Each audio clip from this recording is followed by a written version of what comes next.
Trovadores, quiero invitarles a este nuevo proyecto Trovit Cuentos y Leyendas, en el cual les traeremos una variedad de contenido para todas las edades, leyendas y cuentos de todo el mundo. Así que suscríbete al canal y activa la campanita de notificaciones. Te la estaré dejando en el comentario fijado y en la descripción de este video. Ayúdame a llegar a los primeros 100 suscriptores, que pronto estaremos subiendo contenido.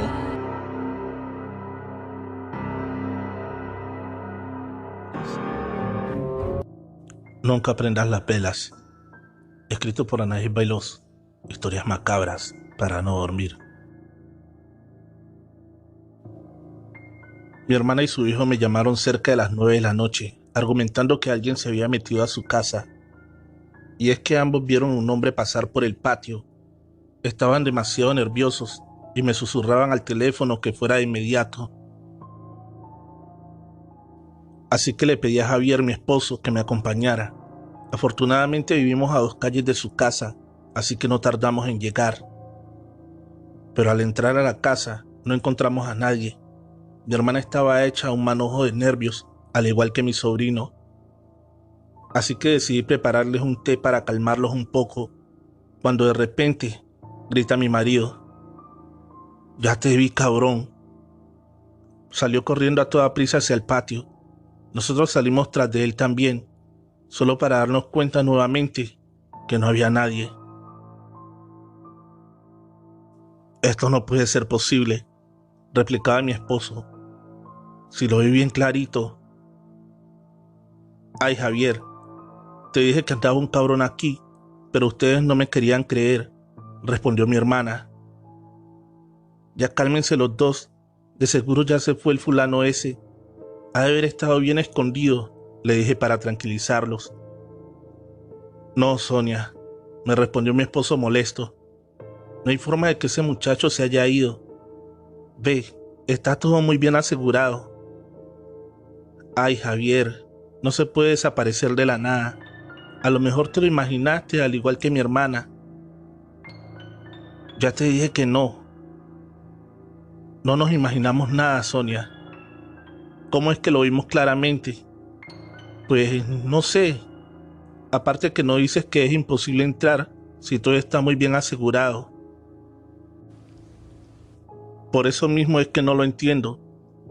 Decidimos quedarnos esa noche para no dejar sola a mi hermana, pero estaba decidida a mostrarles que todo había sido producto de su imaginación.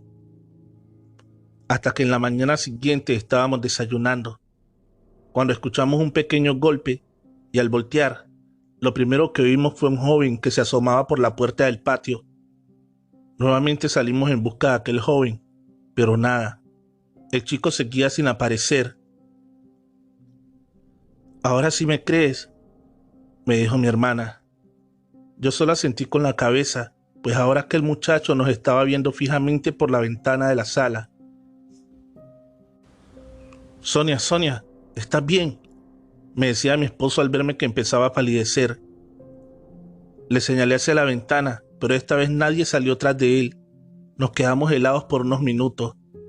Todos estábamos demasiado nerviosos, pues no nos explicábamos cómo era posible que el joven cambiara de lugar con tal rapidez. «Vayan por doña Manuela, pero no le comenten nada», dijo mi esposo. Nos fuimos a toda prisa por ella, pues según decían los vecinos que doña Manuela podía ver y hablar con los muertos, y aunque no se dedicaba precisamente a eso, ella había ayudado a mucha gente de los alrededores. «Doña Manuela», le gritaba a mi hermana mientras golpeaba insistentemente su puerta. «Pero qué escándalo, muchacha», contestó algo molesta. «Nos manda Javier, mi esposo, señora. Trae un dolor terrible en el estómago y me pidió que viniera por usted, para que lo revisara, según dice traer tremendo empacho». «Muchachas tan mentirosas», respondió doña Manuela. «Ese Javiercito no tiene ningún empacho. De lo que hay que curar a mi muchacho es del susto. Así que vamos pues, muchachas». No le respondimos nada, pues Javier quería saber qué tan buena era y no queríamos darle pista alguna de lo que estaba sucediendo. Al llegar a casa, mi esposo nos recibió con un café y casi de inmediato doña Manuela comenzó a decir: Ya te vi condenado, chamaco. Nos quedamos en shock al escucharla, pues nadie le había dicho que se trataba de un joven. ¿Pasa algo, doña Manuela?, le preguntó mi esposo fingiendo no saber de lo que hablaba. Pues me trajeron para ver qué quería este joven, ¿qué no?, repuso la señora. Sí, le contestó mi hermana temerosa. Acércate, muchacho, le decía doña Manuela a la nada. ¿Qué pasa? ¿Quién es? ¿Qué es lo que quiere?, le preguntaba nerviosa. Simón, ¿eres tú?, preguntó doña Manuela bastante sorprendida. Un teléfono, rápido, por favor. En ese momento Javier sacó su celular y se lo dio. Marca este número, hijito, que yo no le entiendo a estos aparatos. Después de marcar, esta preguntó por Martina, la señora que vendía comida por la avenida principal. Martina, ¿dónde está Simón? Ay, Manuela, se nos fue. Martina, presta mucha atención a lo que te voy a decir. Aquí tengo a Simón enfrente. Estas gentes acudieron conmigo porque había un ser que los molestaba, pero al llegar me di cuenta de que es Simón. ¿Cómo me vas a decir eso, Manuela? ¿Cómo? ¿Hay más?, interrumpió doña Manuela. ¿Cuántos más son, Simón? ¿Pero qué es lo que recuerdas? ¿Estás seguro de eso? Nadie entendíamos qué pasaba, solo veíamos a la señora hablarle y gritarle a la nada. Martina, Simón dice que busca a sus amigos que salieron de una fiesta pasada a la medianoche. Después escuchó un golpe muy fuerte y cuando despertó, estaba aquí en la colonia. También murieron los otros jóvenes, Martina. Con Simón fueron 3, Manuela. Pero dime qué es todo esto. Tu nieto, Martina, que no se ha dado cuenta que ha muerto. Al decir aquello, salieron volando las tazas de café y comenzaron a abrirse y a cerrarse las puertas fuertemente. Cálmate, muchacho. Tienes que ser fuerte y buscar la luz. Tú, al igual que tus amigos, ya no pertenecen aquí. Por Dios, Manuela, dime lo que está pasando. Martina, investígame dónde tienen velando a los otros muchachos. En un rato más, voy para allá. Al colgar nos explicó que el muchacho no tenía idea de que estaba muerto, y al enterarse de esto, entró en la etapa de negación. Por eso había comenzado a aventar cosas en señal de desaprobación. ¿Y qué podemos hacer, doña Manuela?, preguntó mi esposo. Llevarlo, hijito, llevarlo a que vea a sus amigos, para luego llevarlo a donde lo están velando a él, y así de una vez por todas se dé cuenta que ya no está vivo. Oiga, doña Manuela, ¿y por qué vino aquí con nosotros si no lo conocemos?, repuso mi hermana. Ay, muchacha, has de haber tenido alguna vela prendida. Sí, le prendo una todos los días a San Juditas, doña Manuela. Ya ves, eso fue lo que pasó entonces. Al pasar su alma por aquí y ver la luz aquí, se quedó. Por eso nunca debes prender velas durante la noche, ya que las almas que andan en pena buscan la luz para poder trascender. Sonó el celular de Javier y era doña Martina, que le daba las direcciones e indicaciones de cómo llegar a cada velorio. Después de colgar, doña Manuela gritó de nuevo. Es hora, muchacho, de que te desengañes. Llegamos al primer velorio y nosotros por respeto nos quedamos afuera. Solo entró doña Manuela y lo que decía ser el espíritu de Simón. De ahí salimos de inmediato porque, según doña Manuela, Simón había golpeado la tapa del féretro tan fuerte que estuvo a punto de caer. Por tal motivo decidimos evitar ir al segundo funeral del amigo del joven, yéndonos directamente al funeral de Simón. Antes de entrar, le pedimos que desalojaran la sala, pero sus padres se negaron rotundamente. Así que sin más se dirigió doña Manuela al féretro, y ahí empezó lo más aterrador que he visto en mi vida. Pues se escuchó un horrible grito como de dolor. Todos los asistentes salieron corriendo de la sala de velación cuando los innumerables arreglos florales comenzaron a salir volando en diferentes direcciones. Las sillas comenzaron a temblar en simultáneo. Todo aquello parecía sacado de una película de terror. ¡Basta!, gritó doña Manuela. Tienes que tranquilizarte y aceptar que ya no estás aquí. Todo se logró mantener tranquilo por un momento. Así decidimos ir afuera a tomar un poco de aire, cuando nuevamente nos hizo entrar un golpe ensordecedor, y esta vez quedamos atónitos ante tal escena, pues el féretro de Simón se encontraba en el suelo y el cristal del mismo totalmente rasguñado. Doña Manuela decidió que nos marcháramos, pues esa alma de aquel joven atormentado no estaba dispuesto a marcharse por el momento. Por eso les digo, no olviden apagar sus veladoras por las noches. No vaya a ser que corran con la misma suerte que yo, y un alma en pena quede aferrada a su casa. Abuela, escrito por Anaís Veloz, historias macabras para no dormir. Mi nombre es Yolanda y te escribo porque hace unos días mi abuela falleció debido a la diabetes. Ella duró hospitalizada 2 meses después de que le amputaran la pierna debido a su enfermedad. Yo siempre me negué a ir, debido a que jamás fue buena ni conmigo, ni con mis hermanos, mucho menos con mi madre. A causa de ella fue que se separaron mis padres y nunca nos permitió tener contacto alguno con él. Varias veces fuimos a buscarlo y ella nos cerraba la puerta en la cara, gritándonos bastardos. Varias gente que conocía a la familia de mi papá nos contaba cómo humillaba a mi mamá en la calle. Mis hermanos aceptaron verla, pero yo no. Inclusive tuve problemas con mi madre por negarme a ir. Ella me decía que estaba sufriendo mucho, que a lo mejor ella necesitaba mi perdón para poder irse. Pero no podía simplemente, era una extraña para mí. Después de casi 6 meses de agonía murió. Y al avisarme no pude evitar sentir pena por su muerte, pero no al grado de llorar. Así que por órdenes de mi madre, le compré una veladora y me puse a hacer oración por su eterno descanso. Pues como en vida había sido muy mala, decía mi mamá que teníamos que orar para que Diosito la perdonara. Mis hermanos se alistaron para el funeral, que sería a las 7 de la noche. Mi madre los llevaría y por obvias razones los esperaría afuera. Así que al marcharse tomé mi rosario y encendí la veladora, y justo cuando empecé a rezar pude escuchar claramente el llanto de una mujer. No presté mucha atención porque creí que el llanto venía de la calle, así que seguí, pero el llanto no paraba. Algo nerviosa me fui a mi recámara a ver la televisión para distraerme, y al llegar mi madre le conté lo sucedido. Ella me dijo que a lo mejor tenía remordimiento por no haberla ido a ver, y ese sentimiento de culpa me hacía escuchar cosas que no eran. Me preguntó que si quería que me acompañara a rezar, y yo de inmediato le dije que sí.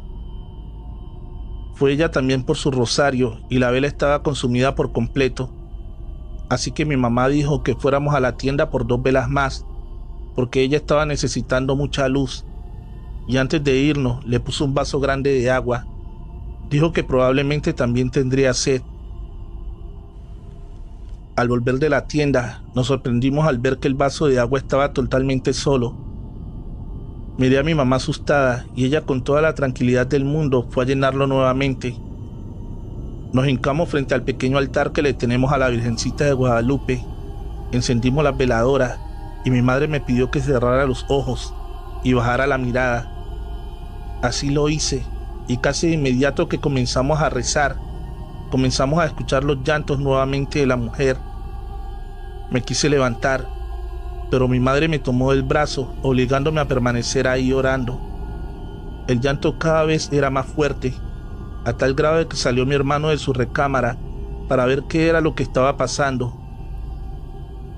Cuando gritó repentinamente: «Mamá, ¿qué hace mi abuelita ahí con ustedes?». En ese momento tronó el vaso de la veladora, provocando que la cera caliente le cayera en la mayoría a mi madre, y yo grité enfurecida y muerta del miedo: «Así agradeces que pidamos por tu eterno descanso, lastimando a mi madre. Ni muerta nos vas a dejar en paz». Comenzaron a tronar los focos de la cocina y de la sala en simultáneo. Así que bastante asustado, nos dijo que tomáramos una chamarra y nos subiéramos al coche. Y así lo hicimos. Nadie dijo nada durante el camino. Mi mamá aparentaba que estaba tranquila, pero todos sabíamos perfectamente que no era así, porque podíamos ver cómo le temblaban las manos mientras conducía. Después de algunos minutos llegamos a la casa de mi tía Melissa y mamá comenzó a contarle todo lo sucedido. Ella abrazaba a mi mamá y decía que todo estaría bien. Le preguntó a mis hermanos que cómo lo habían tratado en el funeral y ellos dijeron que bien, solo que no les habían permitido acercarse a la caja. Pero en un descuido, cuando fueron por un café, la vimos, dijo uno de mis hermanos. Estaba horrible, tía. Cállate, José. ¿Cómo puedes hablar así de tu abuelita?, le dijo mi mamá molesta. Pues si no miento, mamá. Cuando nos acercamos a verla, tenía de fuera la lengua morada y parecía como si estuviera asustada. Aparte olía muy feo. Chamacos mentirosos. ¿Cómo la iban a ver así? Esa gente no los dejó. Los han de haber tenido bien vigilados, dijo mi tía en tono de burla. ¿Y quién nos iba a vigilar si las únicas personas que estaban ahí se fueron por un café? ¿Y tu papá no estaba ahí?, preguntó mi mamá sorprendida. No, solo mi tía Lorena y su esposo. Bueno, niños, váyanse a dormir que necesito platicar algunas cosas con su hermana y su tía. Mi tía y mi mamá estaban bastante preocupadas por lo que estaba pasando. Dijo mi tía que ella haría oración para que descansara mi abuela, pero mi madre le dijo que era mejor esperar a que fuera de día, así que nos fuimos a dormir y nos despertó el tremendo ruido en la cocina. Estaban los platos quebrados, las puertas de la cocina abiertas y un olor bastante fuerte a drenaje. Comenzamos a limpiar todo cuando nuevamente se escuchó el llanto de la mujer. Es mi abuela, tía. ¿Por qué no nos deja en paz? Tranquila, Yolanda. No sabemos qué sea. No creo que tu abuelita sea capaz de hacer todo esto. Mira, vamos a hacer algo. Van a ponerse a rezar tu mamá y tú, y yo las voy a grabar, a ver si se ve algo. Solo así nos daremos cuenta de qué es lo que está pasando en realidad. Ambas aceptamos. Le prendimos unas velas aromatizadas que tenía mi tía y mi mamá. Puso nuevamente el vaso con agua. Y pasó lo mismo que las veces anteriores. El llanto no paraba y el agua se consumía de una manera normal. Al terminar revisamos el video y quedamos en shock al ver una especie de silueta al lado mío, y en una parte del video eso voltea hacia donde estaba grabando mi tía y se pudo ver claramente el rostro de mi abuela. Otra cosa que nos llamó mucho la atención fue escuchar que decía ayúdenme y perdón una y otra vez. Fue entonces que me dijo mi tía que tenía que ir a verla antes de que la enterraran, para decirle que la perdonaría, para que nos pudiera dejar tranquilas. Y esta vez no me negué, así que muy temprano en la mañana me arreglé y me llevó mi mamá al velatorio. Afortunadamente, al preguntar dónde era que estaba mi abuela, me indicaron la sala y me dijeron que estaba sola. Así que me dirigí hacia la sala y cuando quise entrar, estaba un enorme perro sobre el ataúd de mi abuela, rasguñando el vidrio.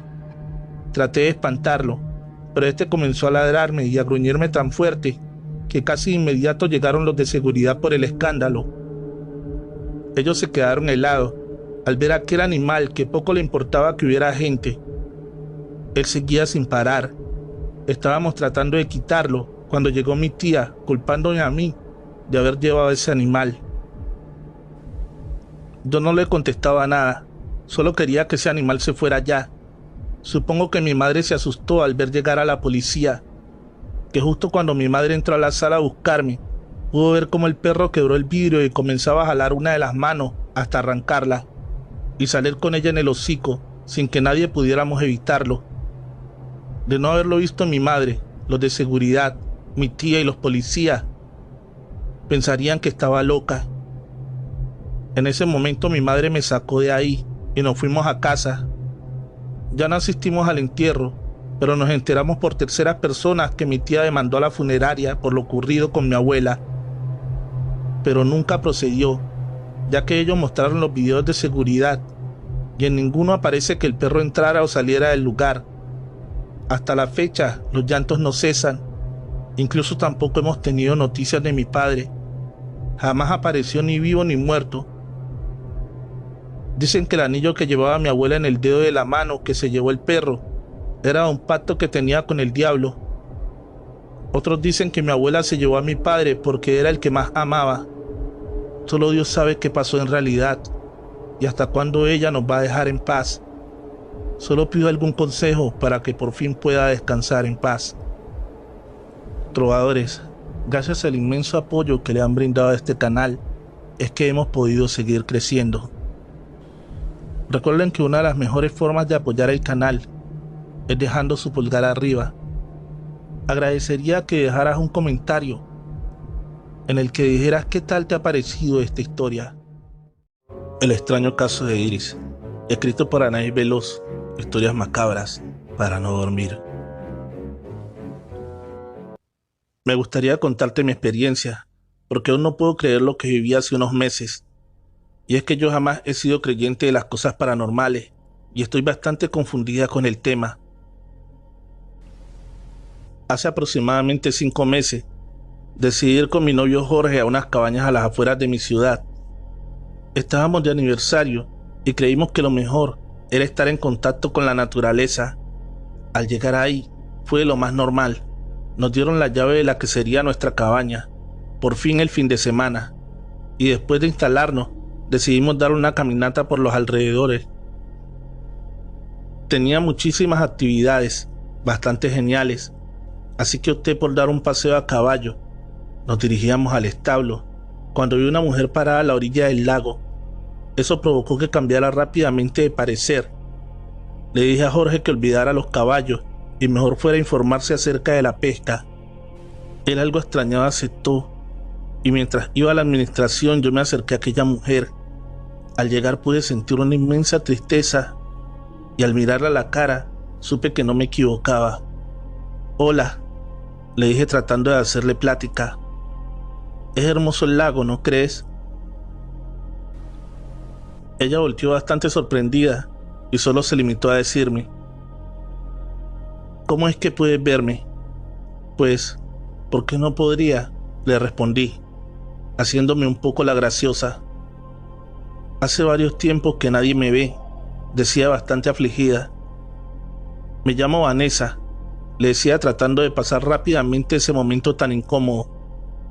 Estaba por decirme su nombre cuando llegó Jorge a decirme que ya no tenían la actividad de la pesca, que debimos de haber leído una publicidad antigua, que fuéramos a ver qué otra actividad me interesaba, ya que le habían regalado un cupón del 50%.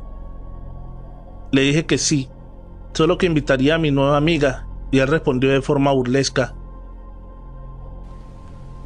«Claro, sería genial que la trajeras, ya que los fantasmas no pagan».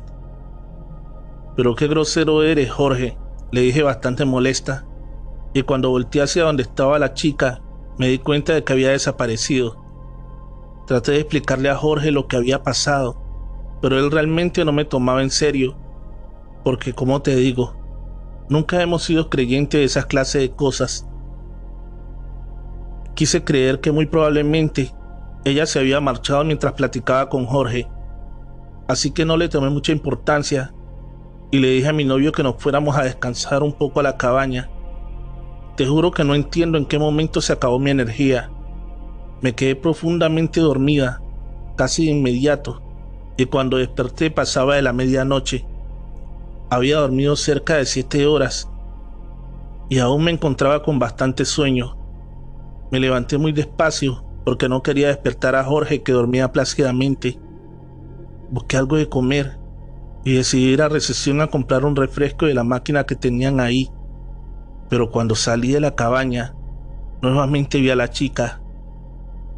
«¡Hey! ¡Espera!», le grité. Pero ella no se detuvo.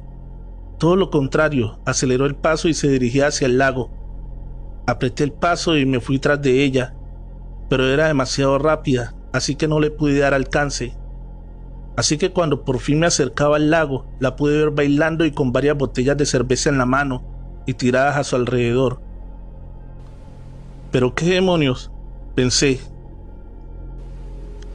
¿En qué momento pudo tomarse todo eso? ¿Y de dónde es que se escucha esa música?, pensaba. Me quedé viéndola algo retirada de donde estaba aquella joven, cuando comienza a meterse en el lago poco a poco. Pasaron un par de minutos, y al ver que no salía comencé a gritar pidiendo ayuda. Pero al ver que nadie acudía a mi llamado, decidí correr hacia el lago y sin pensarlo me eché un clavado al agua para tratar de auxiliarla. Pero no la encontraba por ningún lado. Estaba hecho un manojo de nervios.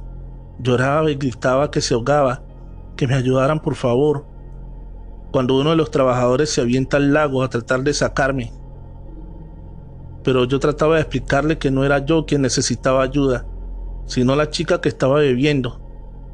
Después de forcejear por algunos minutos, ambos salimos del agua y ya un poco más calmada le expliqué que una chica que había conocido por la tarde estaba tomando cerveza y se había metido al lago, pero que ya no la había visto salir. Él me dijo que eso era imposible, porque nosotros y el personal éramos los únicos que nos encontrábamos en las cabañas en ese momento. Eso no puede ser posible, le dije furiosa. ¿Y quién se ha tomado todas esas latas de cerveza? ¿Pero cuáles latas, señorita?, me respondió extrañado, y al mirar hacia el suelo no había nada. No podía ser posible que lo hubiera imaginado, porque todo el lugar estaba perfectamente alumbrado.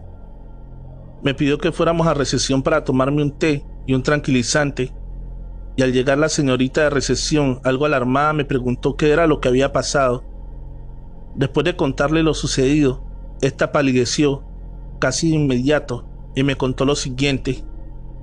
Hace un año éramos el mejor lugar para vacacionar. Siempre teníamos un lleno total. Incluso teníamos lista de espera.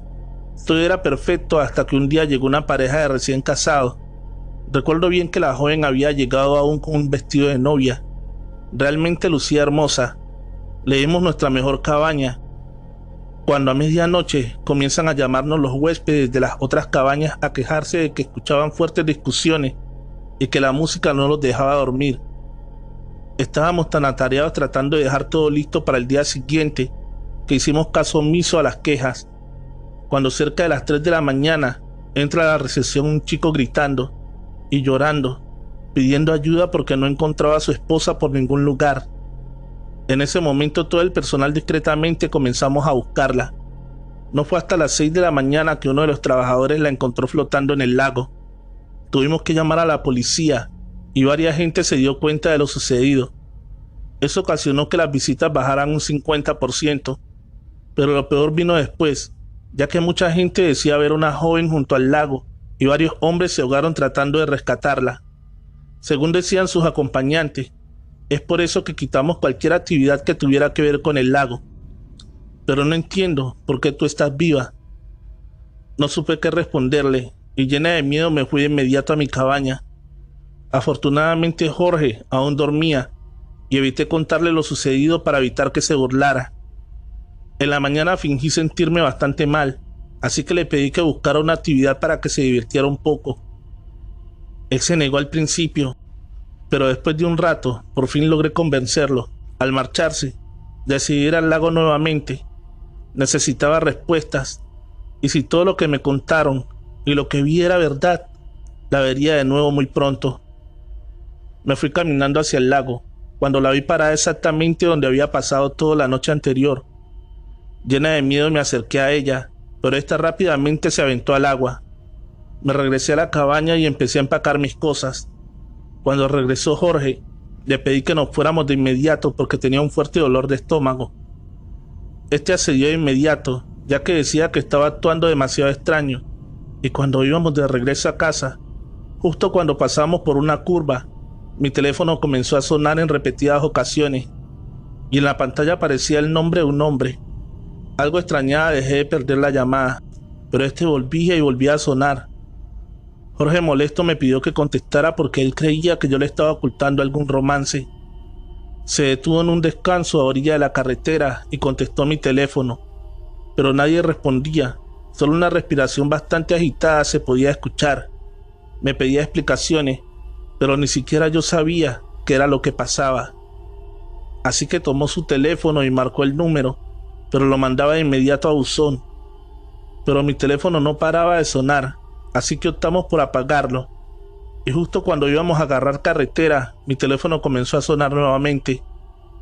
¿Pero cómo es posible?, decía Jorge atemorizado. Te dije que yo no tenía nada que ver. En un momento de desesperación, Jorge lanzó por la ventana mi teléfono celular y dijo que al llegar a casa, me compraría uno nuevo, que era muy probable que el que tenía ya no servía, dijo tratando de usar la lógica. Al llegar a casa, dijo que iría a casa de sus padres y que por la noche iríamos a cenar, que descansara un poco. Y así lo hice. Tomé un largo baño de burbujas y traté de relajarme. A las 8 de la noche, Jorge me marcó que estaba fuera de mi casa esperándome. Y salí casi de inmediato y nos fuimos a cenar. Cuando terminamos, sacó de entre sus ropas el celular que llevaba meses queriendo. Y cuando me entrega el teléfono, comenzó a sonar. Esto ya no es normal, dijo Jorge asustado. No hay manera de que suene. O sea, está nuevo. Nadie tiene este número. Pero más nos llenó de terror al ver que decía el mismo nombre que aparecía en mi teléfono anterior. Así que Jorge anotó el número y el nombre y comenzamos a buscarlo en Facebook. Y vaya sorpresa que nos llevamos, porque el nombre y el número coincidían con un perfil de Facebook. Se trataba de un hombre de 52 años de edad y según tenía cerca de 15 días de haber desaparecido. Según decía en su perfil, que había desaparecido luego de haber salido a pasear en su bicicleta.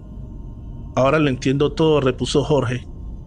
Por eso es que estabas así en las cabañas, me preguntó curioso. Fue entonces que me animé a contarle qué era lo que realmente había sucedido. Él no dudó en ningún momento de mí, pues ahora tenía pruebas de lo que estaba pasando. Estábamos por volver a casa cuando por algunos segundos pude ver a un hombre andando en bicicleta y ver cómo un automóvil se acercaba a gran velocidad. ¡Cuidado!, grité desesperada.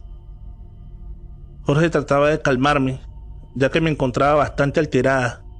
Lo vi, Jorge, lo vi, repetía una y otra vez. ¿A quién viste, amor?, preguntaba ansioso. Al hombre que no deja de llamar. Creo que está muerto. Por Dios, Iris, ¿cómo te pones a decir esas cosas? Jorge, lo vi. Vi cómo un automóvil lo arrollaba. Quizás eso es lo que quería decirme. ¿No crees? Estás loca. Si eso fuera cierto, te culparían del accidente y te llevarían presa. Dime tú, ¿quién va a creerte semejante cosa, Iris? Jorge tenía razón. Era demasiado peligroso buscar a la familia o acudir a las autoridades. No entiendo por qué comenzó a pasar todo esto, si nadie de mi familia cuenta con un don similar. Tenía entendido que las personas nacían con esa clase de percepciones. Yo tengo 30 años y apenas comienzan a manifestarse. Y para mi mala suerte, es de diario. Les pido algún consejo de cómo parar todo esto, ya que duermo muy poco y tengo los nervios alterados. Espero encontrar a alguien con la misma condición que yo y me digan cómo sobrellevarlo. Y si creen que el hombre dejó de llamarme, se equivocan. Él no dejó de insistir hasta que fue encontrado. Pero eso te lo contaré después. Claro, si me lo permites, con gusto te contaré el desenlace. Recuerda suscribirte al canal y activar la campanita de notificaciones. La mejor manera de apoyarnos es que dejes un like y un bonito comentario. Feliz. La sombra de la bruja, seres chupaenergía, relato escrito y adaptado por el señor Chemo San Juan, de los eventos reales de la señora Jessica Flores. Hace unos años mi esposa había dado a luz a mi hermoso bebé y al siguiente día salían del hospital de La Perla, en ciudad de Nezahualcóyotl, esto es en el estado de México. Nosotros vivimos en una colonia del municipio de Los Reyes La Paz, justo enfrente del famoso cerro de Chimalhuacán, el cerro de las brujas y demonios pactados, donde por siglos se escuchó hablar de infinidad de seres híbridos en increíbles relatos. Gracias a Dios, a mi esposa muy rápido la dieron de alta para irse a casa a recuperarse de la cesárea. Estando en casa y con mi bebé de 3 días de nacido, comenzaron los eventos aterradores que se hicieron presentes desde esa primera noche. Comenzaré contando que en su primera noche en casa el bebé estaba muy inquieto, casi no dormía. Era como si estuviera incómodo, como si algo lo molestara o peor aún, lo asustara. Pero nosotros hasta ese momento no comprendíamos lo que le pasaba. Mi esposa, el bebé y yo dormíamos en un cuarto en la casa de mis padres, pero curiosamente, dando las 3 de la madrugada, el niño no dejaba de llorar. El bebé se despertó agitado y su cuerpo temblaba de pies a cabeza. Este no se callaba con nada, ni aunque lo abrazáramos. De hecho, era una sensación extraña y hasta llegamos a pensar que era porque se sentía incómodo en el pequeño cuarto donde teníamos su cuna. Así que mejor me levanté, tomé mi cobija para irme a dormir a la sala y dejarle más espacio, pero ni así dejaba de llorar. Recuerdo que esa madrugada los perros aullaban allá por el cerro al mismo tiempo que se escuchaban unos aleteos muy fuertes, y conforme ese ruido iba en aumento, mi hijo para nada se callaba. El pobre bebé tenía un solo día de nacido y por tal motivo este aún no abría sus ojos, solo giraba su cabecita como si temiera de algo. En ese momento mi madre se levantó a auxiliar a mi esposa, que aún estaba dolorida por la cesárea, y después de calmar al bebé poniéndole una cruz en su pecho de agua bendita, este dejó de llorar y por fin se durmió. Mi madre se retiró a su recámara y yo me dispuse a acomodar mi cama en la sala. Mi esposa y el bebé juntos, así creo que por fin lograríamos descansar. Recuerdo que no tenía cortinas en la recámara donde estaba mi bebé. Mi almohada daba justo al área donde el bebé dormía a escasos 5 metros de mí. Me quedé dormido y en ese instante mi padre se paró al baño. A mí me empezó a andar también, pero mi padre tardaba mucho, así que tuve que salir a orinar al patio. Casi dormido, levanté la vista con dirección a lo alto del cerro y noté que esa madrugada las brujas de Chimalhuacán tenían fiesta allá arriba, pues se veían a lo lejos unas enormes bolas de fuego girar y se sentía la noche como si el viento tuviera miedo, pues ese cerro es muy famoso por su alta actividad de brujas y en sus cuevas se hacían toda clase de ritos y pactos satánicos desde hacía décadas o incluso desde épocas prehispánicas. Regresé del baño y me dispuse a dormir. Hasta ese instante yo no creía mucho en brujas y lejos estaba de imaginar que muy pronto tendríamos nuestro primer encuentro frente a frente. Solo pensaba que todo lo que se contaba y veía la gente del pueblo y en especial los campesinos era producto del mismo ser humano mediante la ansiedad, pero lejos estaba de la realidad. Pasaban los minutos y curiosamente mi padre no salía aún del baño cuando regresé. Me dormí y entre sueños sentí como 2 presencias pasaban junto a mí. Una casi me respiraba en la cara y la otra caminaba con dirección a la recámara de mi hijo. De pronto abrí los ojos y efectivamente eran 2 siluetas semihumanas. Allí, en lo más oscuro del cuarto, de hecho se veía una sombra negra con forma de mujer, pero sin masa corporal, y en eso, la que estaba junto a mí le gritó a la otra: «Apúrate y ve por el bebé. Llévatelo ahora, es nuestro». Eso que presencié no fue un sueño, más bien era una realidad. Era como 2 sombras nocturnas o algo así parecido que no tenían rostro, solo rasgos femeninos. Una de esas oscuras sombras se dirigió a donde mi hijo estaba y la otra se quedó a la altura de mi cabeza, la cual me provocó un escalofrío y miedo absoluto. Era una aterradora sensación jamás sentida que de inmediato paralizó mis sentidos y me provocó parálisis corporal. Primero la respiración se me dificultó, el cuerpo se me acalambró, mi rostro estaba en shock. Yo temía por mi hijo, pues estaba a merced de esas aberraciones que sin duda bajaron del cerro y buscaban una presa de sangre dulce para devorarla.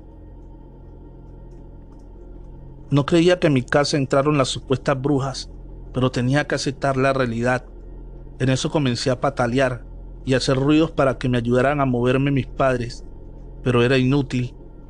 Cuando mi madre se levantó a ver a mi bebé que seguía inquieto, notó que algo me pasaba, pues parecía que alguien me agarraba y no podía respirar, hasta que prendió la luz y esa bruja en la sombra me soltó y poco a poco recuperé el aliento. Le conté lo que vi a detalle y me dijo que eso era realidad y no fue un sueño. Mi madre, muy asustada, comenzó a regar agua bendita y al mismo tiempo me dijo: Ya ves, hijo, eso que te platicaba tu viejo abuelo es verdad. Esas bestias del diablo viven en el cerro de Chimahualcán, y ahora que huelen la sangre dulce del bebé, no descansarán hasta querer chuparlo. Al escuchar eso, me quedé muy inquieto, pues yo era uno de tantos que no creía en brujas. Hasta pensaba que estas eran humanas y no volaban, pero estaba muy equivocado. Ahora se me presentaban como sombras de bajo astral. De hecho, eran unas almas oscuras y sanguinarias. Mi padre ni con todo el alboroto se despertó, pues faltaba poco para amanecer. Mi madre se quedó con el bebé. Mi esposa y yo nos dormimos al pie de la cama. Solo así el bebé dejó de estar inquieto y de llorar. El ser humano ya conocía todas las metamorfosis híbridas de las sanguinarias brujas, desde guajolotes, aves, bolas de fuego, perros, serpientes, las conocidas que hacían el famoso ruido de esferas o canicas de cristal. Pero ahora estas desarrollaron una nueva forma de acechar en la oscuridad, allí en las sombras, jamás conocida por el ser humano, hasta que se hicieron presentes en mi colonia de los Reyes de la Paz, Estado de México. Ante esta manifestación inusual, y al ver cómo temblaba mi esposa de cobarde, no me bajaba y de miedoso menos. Ella me insistía a que lo que miré era producto de una pesadilla y que todo estaba en mi mente. Ya no dije nada y me quedé callado, y entre mí pensé que posiblemente fue un sueño y uno muy real. Media hora después, de reojo vi una silueta junto a mi bebé, pero era mi madre que estaba haciendo guardia para que las brujas no se acercaran. Yo me ofrecí a acompañarlas a que amaneciera y juntos cuidamos al bebé, pero unos ruidos y quejidos en la oscuridad nos erizaron la piel. Era un macabro sonido semihumano que salía de abajo de la cama, y en ese momento algo estaba ahorcando a mi esposa, que continuaba durmiendo. Esa cosa la estaba ahogando y lastimando considerablemente, al grado que ahora no podíamos ni prender la luz. Cuando mi madre le arrojó agua bendita, ella logró zafarse y nos contó que algo se arrastró de abajo de la cama y con unas garras fuertes le sujetó el cuello y comenzó a estrangularla. Pero gracias a la acción de mi madre, en el justo momento que arrojó agua bendita, esa sombra enorme de la maldita bruja la liberó para perderse entre las paredes. Era todo raro. Algo nos trataba de dormir porque sentíamos una pesadez enorme. El bebé no dejaba de llorar, al grado que no podíamos atenderlo, porque quedamos como con la famosa parálisis del sueño. En ese momento se volvió a oír una risa macabra espectral de una de las dos brujas en la sombra cerca del bebé, y la otra bruja sombra de nueva cuenta se coló a donde dormía mi esposa. Ahora la arrastraba por abajo de la cama. Cuando reaccionamos para ayudarla, esa horrible sombra se medio manifestaba casi por completo. Tenía unas fauces feroces y una figura aterradora. Su cuerpo era parecido a un animal, como a ave, o algo no visto en nuestra vida. Cuando la tratamos de liberar, una fuerte energía lo impedía y nos alejaba de ella. Mi padre, ante tal alboroto, se despertó, pues esas sombras negras y horripilantes comenzaron a tirar muebles, cuadros, platos y más. Papá salió al patio y empezó a lanzar maldiciones hacia el cerro, al mismo tiempo que aventaba agua bendita a todas partes. Esto provocó que algo saliera por las ventanas, rompiendo los cristales y quemándose como si el agua bendita le provocara ardor, o peor aún, dolor. Esas malditas brujas sombras se fueron hacia el cerro mencionado y lograron quemar parte de él. Desde esa noche y al día de hoy, durante meses no dormimos del todo. Yo perdí mi trabajo. Ahora mi hijo tiene 10 años y estamos preparados para cuando quieran regresar, pues una bruja jamás olvida, ya que marca sus presas y mucho menos perdona. Pero ya sabemos cómo enfrentarla y miedo no le tenemos, porque Dios Padre nos dio la mejor arma para hacerle frente. Dios está con nosotros y ahora creo que esas aberraciones saben que aquí no podrán entrar jamás. Lo malo de todo es que nadie nos creyó en el pueblo, y en estos años ya murieron muchos niños supuestamente de muerte de cuna. Pero algo me dice que las horripilantes brujas de las sombras en el pueblo de los Reyes de la Paz tuvieron que ver. Recuerda suscribirse al canal y activar la campanita de notificaciones. Ánimas, escrito y adaptado por Alex Morales Gómez. En la descripción, el link de su página de Facebook. Síguelo. Soy Juliana. Nunca he escrito nada de ninguna situación, y menos de este tema, pero hoy lo hago, porque mi amigo me convenció de contar mi historia. Hoy tengo 23 años, pero en aquel entonces había cumplido los 18 y había entrado en franca rebeldía con mi madre. Le decía que ya era mayor de edad y podía hacer lo que se me diera la gana. Mi familia ha sido muy tradicional y creyente, así que hay horas para las comidas, para estar en casa en la noche y por supuesto para la oración. Mi madre lloraba con mi actitud y mi rebeldía. Mi padre, un poco más calmado, decía que me dejara, que la vida tarde que temprano me enseñaría que lo que hacía estaba mal. Mi madre seguía sufriendo, en ocasiones se enojaba, en otras intentaba convencerme con palabras. Más aún, que yo había empezado a llegar tarde de la noche a casa, y aunque vivimos en la ciudad, mi casa queda a las afueras, así que había que caminar por entre unos árboles, un sendero muy hermoso en el día por la naturaleza, pero tenebroso en la noche por la oscuridad. Mi madre se preocupaba y decía que siempre rezaba a las ánimas benditas para que me protegieran. En casa era muy devotos de las ánimas, tanto mi madre como mi padre. En las noches después de la oración, siempre dedicaban un momento para las ánimas, ya fuera para pedirles algún favor o para agradecerle alguno recibido. La verdad, yo no creía mucho en eso de las ánimas. No podía creer que alguien que esté muerto pueda darte algo, mucho menos protegerte. Mi madre estaba convencida que ellas me protegían. Ella decía que ese pequeño bosque, aunque no era más que unos cuantos árboles, podría ser muy peligroso. Lo que mi madre no sabía era que yo ya tenía a mi enamorado, Luis, y este siempre me acompañaba hasta la puerta de la casa. ¿Qué podía yo temer si mi amado siempre iba conmigo? Pero una noche, ya tarde, discutí con Luis. Él hablaba de la prueba de amor, y la verdad, aunque yo lo amaba, no me sentía preparada para dar ese paso. Así que cuando entramos en el bosque, él quiso tomarme a la fuerza. Yo le respondí con una cachetada que le dejó mi mano marcada en su cara. Me gritó una gran cantidad de improperios y me dejó allí en medio de la oscuridad. Nunca antes había pensado lo oscuro y tenebroso que era aquel lugar, pero como no había de otra, seguí camino a casa. ¿Qué me podría pasar? Pero después de dar unos pasos, vi dos sombras al lado de un árbol. Fumaban marihuana. Lo supe por el olor. Desde el lugar que estaban, debieron ver todo lo sucedido. Dudé entre seguir o devolverme. Opté por esto último, porque vi cuando uno de ellos sacó una navaja de su pantalón. La hoja del arma brilló en la oscuridad. En esos momentos ellos no me dijeron nada, pero ¿para qué iban a necesitar una navaja? Así que di media vuelta y caminé rápido. No sabía para dónde iba, pero no pasaría por el lado de aquellos tipos. Cuando vieron que me devolví, corrieron tras de mí. Me gritaban: ¿dónde vas, zorra? No quisiste con tu novio, pero nosotros sí te vamos a obligar. Yo corría a lo que más daba mis piernas, pero ellos estaban encima. Me iban a atrapar. Cuando ya estaba perdida y sentía unas manos sobre mi hombro, los dos se frenaron en seco y, por increíble que parezca, se santiguaron y se devolvieron por donde venían corriendo. Algo que yo no veía los asustó mucho.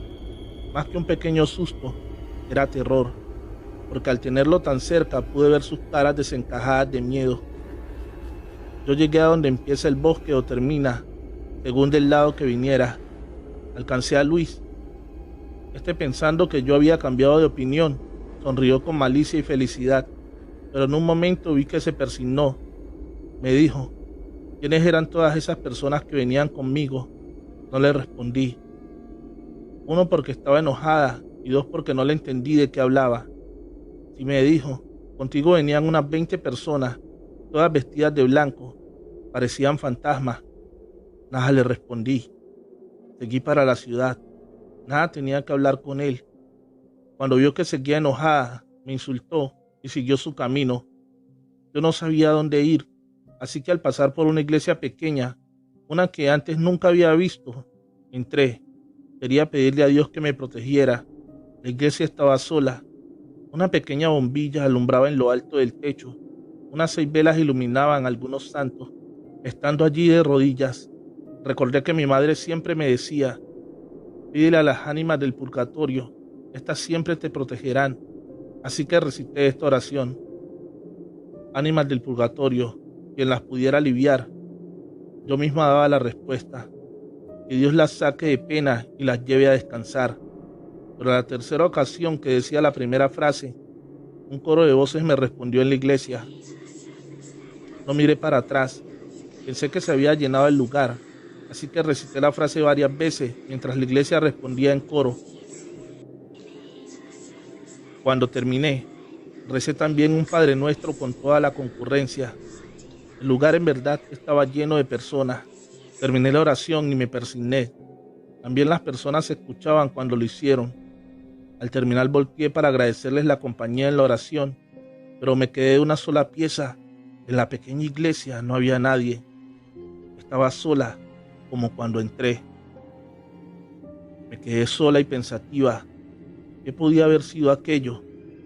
Cuando vi aparecer un viejo sacerdote, calvo, pequeño y muy sonriente, me dijo: ¿qué te pasa, hija? Parece que hubieras visto un fantasma. Le conté lo que me había acabado de suceder. Me sonrió y me abrazó. Su mano era fría, muy fría a pesar del calor que había dentro de la iglesia. Me dijo: no te preocupes, son las ánimas del purgatorio. Ellas no solo te protegen, sino que te acompañan en oración y mucho más si es para ellas. Vete a casa, recalcó. Ellas te acompañarán y no tendrás ningún peligro. No entendí por qué él sabía que debía irme a casa, ni mucho menos porque estas palabras me dieron valor. Sabía que en verdad nada me pasaría.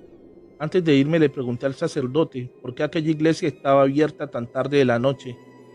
Ya era más de medianoche. Me dijo que precisamente esa era la capilla de las ánimas del purgatorio y permanece abierta día y noche porque las ánimas no diferencian entre luz y oscuridad y siempre te protegen. Me santigué y me fui a casa. Él se quedó allí, despidiéndome con la mano. Cuando llegué a casa, le conté a mi madre todo, incluido lo de Luis. No quería volver a mentirle. Me dijo que efectivamente fueron las ánimas del purgatorio las que me protegieron, incluido el sacerdote. Le pregunté qué quería decir con eso. Me dijo que aquella capilla no tiene sacerdote.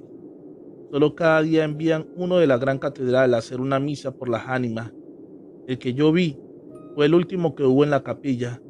Murió haciendo la misa. Es la única capilla que permanece abierta día y noche y nunca se roban nada, porque cada que algún ladrón quiere entrar, ve que la capilla está llena de personas. Lo que no saben es que son las ánimas del purgatorio. Desde aquel día cambié con mis padres, cumplo las reglas de casa y siempre salgo con el permiso de ellos. A Luis nunca le volví a dirigir ni el saludo. A las ánimas les sigo rezando y pidiendo que me protejan, pero espero no verlas ni oírlas nunca. No es bueno saber que estás interactuando con alguien que ya está muerto. Recuerda suscribirte al canal y activar la campanita de notificaciones. Probadores, feliz noche, amantes de cuentos de terror.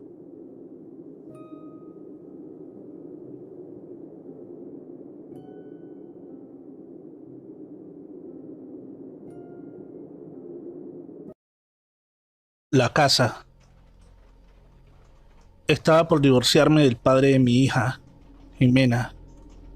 El proceso estaba siendo demasiado doloroso porque aún lo amaba, pero no podía perdonarle que me hubiera engañado con mi mejor amiga. Juro que de no haberlos visto pensaría que era mentira. Él trató de chantajearme al decir que si no paraba lo del divorcio, tendría que marcharme de la casa en lo que se resolvían los problemas legalmente. Le hablé a mi hermana para contarle lo sucedido. Estaba furiosa. Dijo que no tenía de qué preocuparme, de que Mateo, su esposo, recién había comprado una casa en el campo y que precisamente se mudarían esta semana. Traté de negarme, pues estaban recién casados y necesitaban su privacidad. Lo que menos necesitaban ahora era una cuarentona despechada y una niña hiperactiva. Pero insistía en que la casa era bastante amplia y que me haría bien alejarme un poco de la civilización.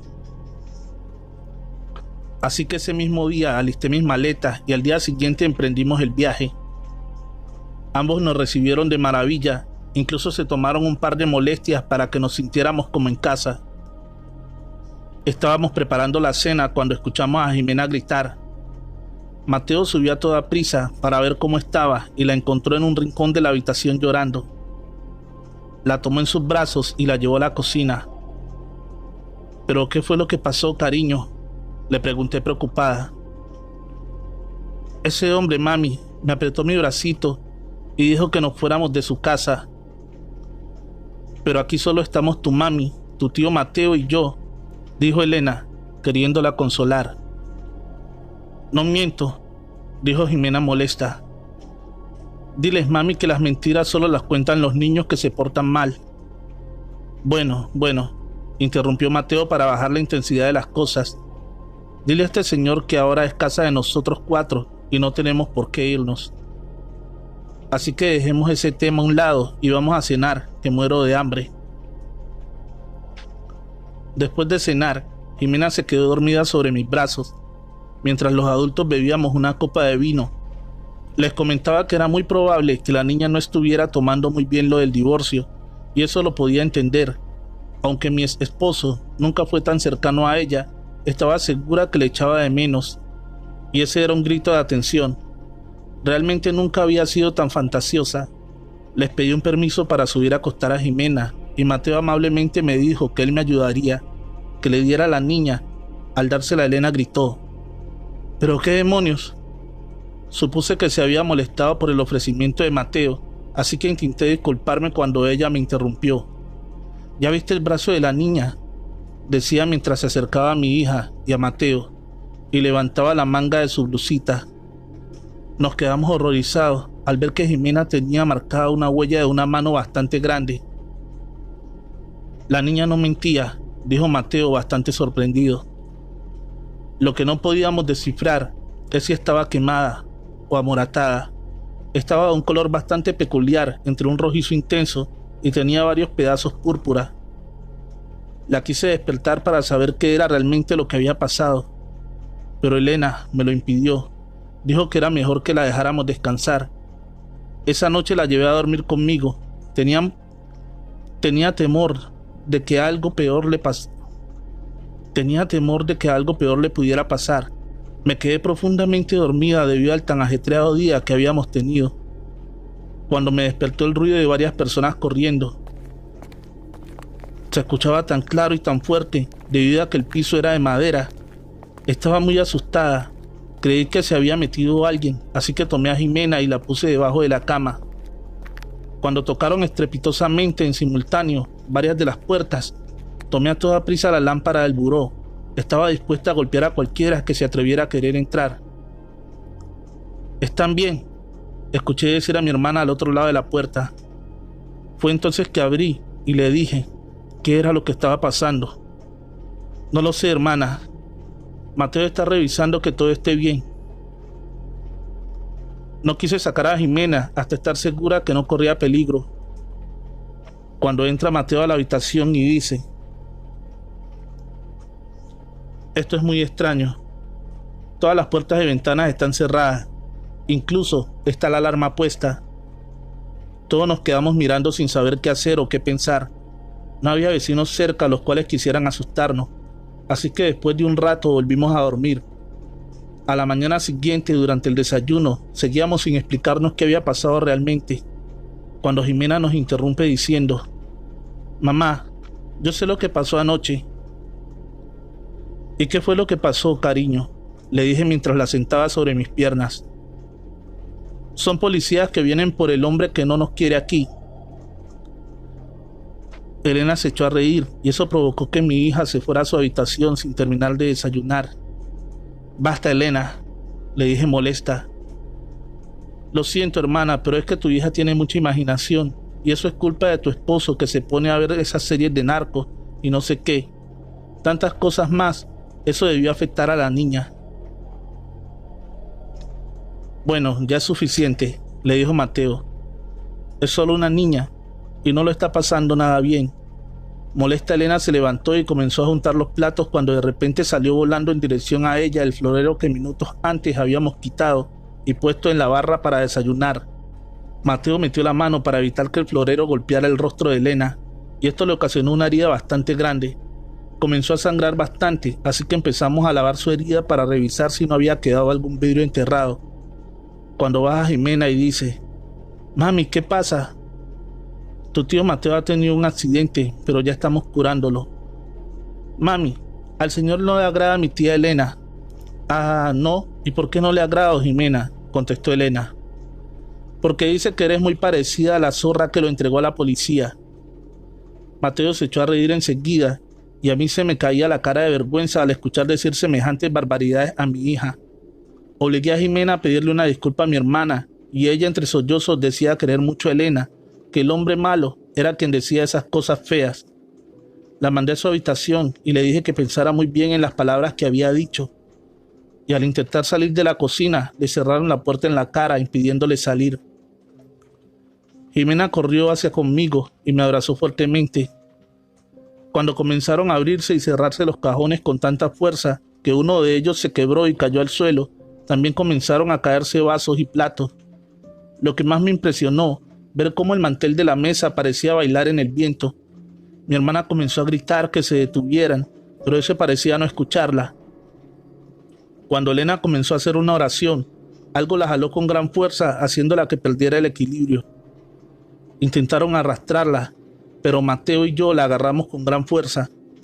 Queríamos salir de ahí, pero algo o alguien nos impedía acercarnos a la puerta, así que en un intento desesperado, tomé una de las sillas de la cocina y comencé a romper la ventana. Gracias a Dios, no tenían protección, si no, hubiera sido imposible salir de ahí. Cuando por fin logré quebrarla, las llaves del gas se abrieron solas y al intentar cerrarlas, nos dimos cuenta que parecían estar pegadas. Así que le pedí a Mateo que me ayudara a brincar a Elena, ya que ella se estaba quejando demasiado de un pie y le era casi imposible sostenerse por ella misma. Después de sacarla enseguida, le pasé a Jimena y le dije a Mateo: «Ahora es tu turno», pero él se negó. Dijo que lo correcto era que las mujeres nos pusiéramos a salvo primero. Cuando estábamos las tres afuera, esperábamos que Mateo saliera y al querernos asomar, una ola de calor nos golpeó tan fuerte que nos hizo que nos cayéramos. La casa se estaba incendiando y Mateo seguía adentro. Tenía que entrar por él. Se lo debía. Le dije a Elena que si algo me pasaba, se hiciera cargo de mi hija. Me armé de valor y vi a Mateo tirado. Lo arrastré como pude y de afuera comenzaron a jalarlo. Cuando estaba por brincarme yo, intentaron jalarme nuevamente hacia adentro, pero por fortuna no lo lograron. Le hablamos a la ambulancia y llegó casi de inmediato. Cuando revisaron a Elena, tenía la pierna quemada y se podía ver claramente la forma de una mano. Ella insistió en que me revisaran la espalda, ya que sentía bastante ardor. Y es que entre lo sucedido, nadie nos habíamos dado cuenta que traía la camisa desgarrada de la parte de atrás y tenía 3 aruñones bastante profundos. Mateo afortunadamente solo tenía quemaduras leves, así que pronto fue dado de alta del hospital. Al salir, decidieron ir a buscar al tipo que les había vendido la propiedad y prácticamente lo obligaron a decir qué era lo que pasaba ahí. Él les contó que esa casa había pertenecido a un narcotraficante bastante sanguinario. Según cuentan, la propia esposa fue quien lo entregó a las autoridades. Él dormía mientras entró un comando armado y comenzaron a golpear las puertas para pedirle su rendición. Al sentirse acorralado, agarró a su esposa y la asesinó por haberlo traicionado. Él gritaba que vivo no se lo llevarían y lamentablemente fue abatido a manos de la justicia. Yo compré esta casa a muy buen precio en una subasta del gobierno, pero comenzaron a pasar cosas muy extrañas por las noches. Mi esposa comenzó a ver y escuchar a un hombre. Los niños decían que había un hombre que los molestaba, y yo solo trataba de convencerlos que era solo su imaginación. Traté de traer a una persona que le hiciera una limpia a la casa, pero según la medium, decía que este hombre seguía aferrado a esta casa. Tratamos de contactarlo para ver lo que mantenía en este mundo, pero siempre que tratábamos de hacer contacto con él se tornaba violento, a tal grado que varias veces salimos lastimados. Tratamos más de 2 meses en tratar de desterrarlo, pero fue imposible, debido a la forma tan violenta en que murió. Con el paso del tiempo nos dimos cuenta que en la subasta no se nos contó la historia completa de la casa. pues olvidaron decirnos que habían encontrado restos humanos ahí. Y según decían, este hombre cuidaba esos restos como penitencia de sus atroces actos. Un día misteriosamente la casa comenzó a arder sin motivo aparente. Ahí me di cuenta que tendría que deshacerme de ella. Así que después de mandarla a reparar, decidí vendértela a ti. Hasta la fecha Mateo decidió dejarla en el olvido, ya que no permitiría que alguien más pasara por lo que nos tocó vivir a nosotros. Escrito y adaptado por Historias Macabras para no dormir. En la descripción se encuentra el link de su página. Síguela. Trovadores, recuerden suscribirse al canal y activar la campanita de notificaciones. Eso nos ayudaría muchísimo. Feliz noche, amantes de cuentos de terror.